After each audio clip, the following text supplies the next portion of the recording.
कारगिल विजय दिवस के मौके पर सेंट्रल रेलवे मिनिस्टर अश्विनी वैष्णव ने कहा है कि आज एक ऐतिहासिक कारगिल दिवस है और जो प्रधानमंत्री नरेंद्र मोदी की हिस्टोरिक थर्ड टर्म में जिस तरह से डिफेंस में बड़े रिफॉर्म्स हुए हैं, आज उन रिफॉर्म्स का रिजल्ट दिखाई दे रहा है। करीब 70% के आसपास हमारा जो रिक्वायरमेंट है डिफेंस का, वो आज भारत में बनता है।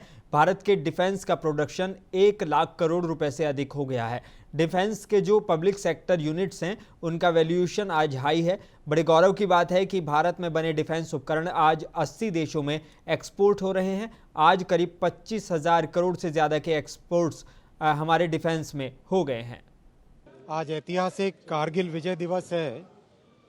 माननीय प्रधानमंत्री श्री नरेंद्र मोदी जी की हिस्टोरिक थर्ड टर्म में जिस तरह से प्रधानमंत्री जी ने पिछले 10 वर्षों में डिफेंस में बड़े रिफॉर्म्स किए हैं, उस रिफॉर्म्स का आज रिजल्ट दिखाई दे रहा है।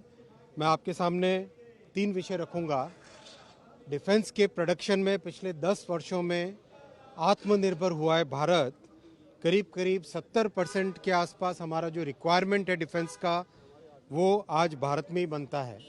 भारत में डिफेंस का प्रोडक्शन 1 लाख करोड़ रुपए से अधिक हो गया है। आप सबने देखा डिफेंस के जो पब्लिक सेक्टर यूनिट्स हैं, उनका वैल्यूएशन आज एक बहुत हाई वैल्यूएशन पहुंचा है। और सबसे बड़े गौरव की बात है कि भारत में बने डिफेंस उपकरण आज 80 देशों में एक्सपोर्ट हो रहे हैं।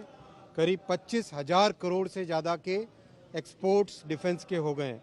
आप याद कीजिए, 10 वर्ष पहले परिस्थितियां ऐसी थी कि बुलेट प्रूफ जैकेट के लिए भी बाहर के देशों पर निर्भर रहना पड़ता था। आज भारत आत्मनिर्भर है।